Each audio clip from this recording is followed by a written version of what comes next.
ज्ञान यज्ञ की इस अनोखी कक्षा में आपका स्वागत है। मैं हूं आरती। चलिए शुरू करते हैं आज का अध्याय। विंडोज एक्सपी के आज के अध्याय में हम सीखने वाले हैं माय डॉक्यूमेंट्स के बारे में। साथ ही हम सीखेंगे फाइल, फोल्डर आदि का व्यू बदलना, फाइल, फोल्डर आदि को सिलेक्ट करना, माय कंप्यूटर के बारे में हम जानेंगे और सीखेंगे किसी प्रोग्राम, फाइल आदि का शॉर्टकट बनाना। आइए सबसे पहले हम पढ़ते हैं माय डॉक्यूमेंट्स के बारे में। यह एक पर्सनल फोल्डर होता है जो सिस्टम में पहले से ही बना हुआ होता है। आप जो भी फाइल सेव करते हैं वो बाय डिफ़ॉल्ट इसमें ही जाकर के सेव होती है। आइए इसके बारे में विस्तार से जानें। अगर आप माय डॉक्यूमेंट्स खोलना चाहते हैं तो इस पर डबल क्लिक करें। ये माय डॉक्यूमेंट विंडो आपके सामने खुल गई है। इसे खोलने पर इसमें रखी सारी फाइल्स और फोल्डर्स आपके सामने आपको नजर आ जाते हैं। इसमें कुछ अतिरिक्त फोल्डर्स होते हैं जैसे my music, my pictures, my videos, जिनमें आप अपनी म्यूजिक, पिक्चर्स, वीडियोस आदि की फाइल्स सेव कर सकते हैं। इसमें माय म्यूजिक और माय पिक्चर्स में कुछ फाइल्स पहले से ही होती हैं जिन्हें हम ओपन करके देख सकते हैं। उदाहरण के लिए हम माय पिक्चर्स फोल्डर को ओपन करके देखते हैं। उसके लिए आप इसे डबल क्लिक करें। ये देखिए, इसमें एक सैंपल पिक्चर्स का फोल्डर आ गया। यहां पर इसको जब आप ओपन करेंगे तो ये कुछ फाइल्स आपके सामने आ गई हैं। ये फाइल्स जो हैं, जिस तरह से यहाँ पर अरेंज्ड आपको दिख रही है या जिस तरह से नज़र आ रही हैं, इनका व्यू अगर आप चेंज करना चाहें तो वो आप चेंज कर सकते हैं। उसके लिए यहाँ पर ऊपर ये जो बटन दिया है व्यू का, इस पर जाकर एरो पर आप क्लिक करें और ये देखिए यहाँ पर आपके सामने ये सारे अलग अलग व्यूज़ के ऑप्शन हैं। अभी जिस तरह से आपको फाइल्स नज़र आ रही हैं वो आइकन्स पर सेट हैं। अब मान लीजिए आप इसका व्यू बदलना चाहते हैं। आप टाइल्स फॉर्म में जाना चाहते हैं तो आप टाइल्स पर जाकर के क्लिक कर दीजिए। ये इसका व्यू बदल गया।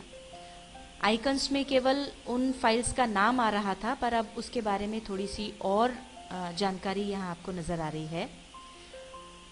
वापस आप व्यू पे गए। अगर आपको इसका व्यू फर्दर चेंज करना है तो आप इसे फिर बदल सकते हैं। अभी हम टाइल्स पर हैं। मान लीजिए आप थंबनेल्स पर जाकर के ये व्यू लेना चाहते हैं तो आप इस पर क्लिक कर दें और ये देखिए, जो थंबनेल में जो पिक्चर थी वो पिक्चर सहित आपको अब ये व्यू जो है वो पिक्चर सहित नजर आ रहा है।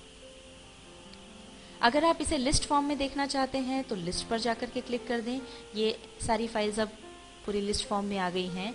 और अगर आप इनकी डिटेल्स जानकारी चाहते हैं तो डिटेल्स पर जाकर के क्लिक कर दें। तो अब यहाँ पर आपको फाइल्स के नाम के साथ साथ उनका साइज, वो किस टाइप में है और किस डेट को उन फाइल्स में कुछ मॉडिफिकेशन किया गया है, उनका डायमेंशन क्या है, ये सारी चीज़ें आपको यहाँ पर मिल जाएंगी। तो जो भी आपको इसमें से चूज़ करना हो वो व्यू आप रख करके उसे क्लिक कर सकते हैं। अब मान लीजिए यहाँ पर आपका काम हो गया और अब आप वापस माय डॉक्यूमेंट्स विंडो पर जाना चाहते हैं तो या तो आप क्लोज बटन पर जाकर उसको बंद कर दें, और या फिर दूसरा तरीका है कि आप यहाँ पर ऊपर देख सकते हैं बैक और फॉरवर्ड, ये दो बटन दिए हुए हैं। आगे जाने के लिए अभी हमारे पास कुछ नहीं है तो आप बैक पर जैसे ही क्लिक करेंगे तो आप पीछे जाते जाएंगे। एक बार आपने क्लिक किया, हम पीछे आ गए और इस तरह से पीछे गए तो ये अब आपके सामने जो विंडो है वो है माय डॉक्यूमेंट्स की विंडो। आगे जाना चाहते हैं तो आप फॉरवर्ड पर क्लिक करते जाइए, वापस आप वहीं पर आ गए सैंपल पिक्चर्स के फोल्डर पर। इस तरह से आप बैक और फॉरवर्ड कर सकते हैं। माय डॉक्यूमेंट्स की विंडो में आप देख रहे हैं कि जो आपके फोल्डर्स या फाइल्स यहाँ पर रखी होंगी, जिस तरह से हमने पिक्चर्स के फोल्डर में जाकर के सैंपल पिक्चर्स के फोल्डर में व्यू को चेंज किया था, आप चाहें तो वो यहाँ पर भी कर सकते हैं। उसी तरह से व्यूज पर जाकर के आप अगर इसको चेंज करेंगे तो यहाँ पर भी आपका व्यू बदल जाएगा। ये तो हुआ व्यू बदलना। और अब आइए हम सीखते हैं किसी भी फाइल्स या फोल्डर्स को सिलेक्ट करना। मान लीजिए आप जितने भी फोल्डर्स या फाइल्स इसमें हैं उन सभी को सिलेक्ट करना चाहते हैं एक साथ सबको सिलेक्ट करना चाहते हैं तो इसका सीधा सा तरीका है, आप एडिट पर जाएं, वहां जाकर क्लिक करें। इसमें नीचे के पार्ट में सिलेक्ट ऑल का ऑप्शन दिया हुआ है, उसको क्लिक करें और ये देखिए आपके जितने भी फोल्डर्स यहाँ आपको नजर आ रहे हैं वो सब सिलेक्ट हो गए। अब सिलेक्ट कर लेने के बाद आप जो भी इनका उपयोग करना चाहें, कट करना चाहें, कॉपी करना चाहें, डिलीट करना चाहें, वो कर सकते हैं। और उसके बाद इससे अगर बाहर आना है तो आप क्लिक कर दीजिए और ये देखिए आपका सिलेक्शन हट गया। अब मान लीजिए कि आप इन सारे फोल्डर्स को सिलेक्ट नहीं करना चाहते, पर मान लीजिए हमको ये तीनों फोल्डर्स चाहिए केवल। उसके लिए तरीका है, आप माउस को क्लिक करें और फिर ड्रैग कर दें। ये देखिए अब आपके केवल ये 3 फोल्डर सिलेक्ट हो गए हैं और ये 4 छूट गए। ये तरीका आपका तब काम आएगा जब पास पास में खड़ी लाइन में या आड़ी लाइन में पास पास में आपको सारी फाइल्स और फोल्डर सिलेक्ट करना हो तो। पर मान लीजिए स्थिति ऐसी है कि आप ऐसे फोल्डर्स चुनना चाहते हैं या फाइल्स को चुनना चाहते हैं जो दूर दूर हैं, एक लाइन में नहीं आती हैं। मान लीजिए हमको ये फोल्डर चुनना है, इसके साथ इस फोल्डर को हम चुनना चाहते हैं और उसके बाद ये फोल्डर चुनना चाहते हैं। अब ये तीनों फोल्डर्स जो हैं वो एक लाइन में नहीं हैं। इसके लिए हम ड्रैग वाला ऑप्शन नहीं ले सकते। इसको चुनने के लिए सीधा सा तरीका है कि आप एक फोल्डर पर क्लिक करें, ये सिलेक्ट हो गया। अब आप अपने कीबोर्ड पर जो कंट्रोल की है उसको दबाएं और उसको दबाए रखते हुए जो और अन्य फोल्डर्स आप चुनना चाहते हैं उन पर क्लिक करते जाएं।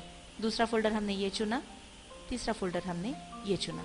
ये देखिए आपके ये तीनों फोल्डर्स सिलेक्ट हो गए और जो भी अब आप इनका करना चाहते हैं वो कर सकते हैं। आइए अब बात करते हैं माय कंप्यूटर के बारे में। इसकी सहायता से आप कंप्यूटर में रखी फाइल्स, फोल्डर्स तथा ड्राइव्स के साथ आसानी से काम कर सकते हैं। इसे देखने के लिए सबसे पहले माय कंप्यूटर पर जाकर हम इसे खोल लें।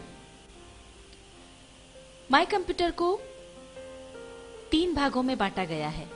इसमें सबसे महत्वपूर्ण होता है हार्ड डिस्क ड्राइव्स, जिसमें सिस्टम की हार्ड डिस्क को यहां पर 3 भागों में बांटा गया है। वैसे ये 3 से ज्यादा भी हो सकते हैं और कम भी हो सकते हैं। इसमें सी ड्राइव सबसे महत्वपूर्ण होती है क्योंकि इसमें ऑपरेटिंग सिस्टम की फाइल रहती है जिसके डिलीट होने पर ऑपरेटिंग सिस्टम कार्य नहीं करता है। सी ड्राइव के अतिरिक्त जो ड्राइव्स आप देख रहे हैं उसमें आप अपनी सभी फाइल्स और फोल्डर्स सेव कर सकते हैं। जिस तरह से माय डॉक्यूमेंट्स में हमने फोल्डर बनाए थे उसी तरह से अगर आपको माय कंप्यूटर में फोल्डर बनाना हो तो वो आपको ड्राइव्स के अंदर जाकर बनाना होता है।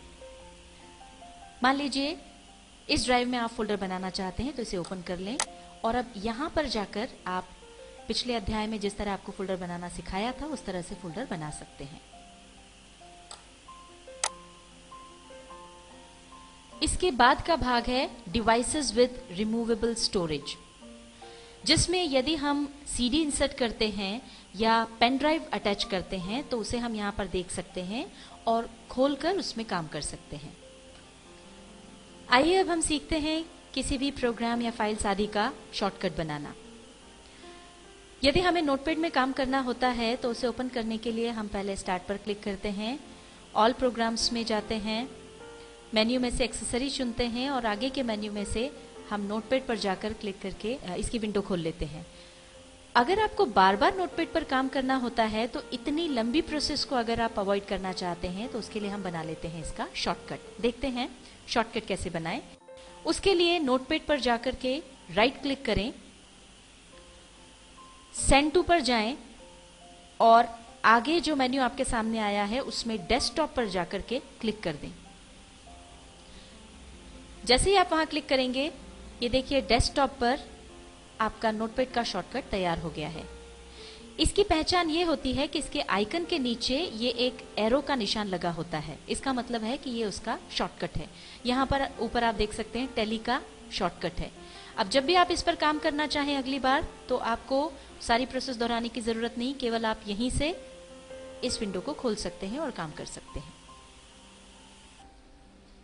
विंडोज एक्सपी में आज हमने सीखा माय डॉक्यूमेंट्स के बारे में, फाइल फोल्डर आदि का व्यू बदलना, फाइल फोल्डर आदि को सिलेक्ट करना। साथ ही सीखा माय कंप्यूटर के बारे में और सीखा किसी प्रोग्राम फाइल आदि का शॉर्टकट बनाना।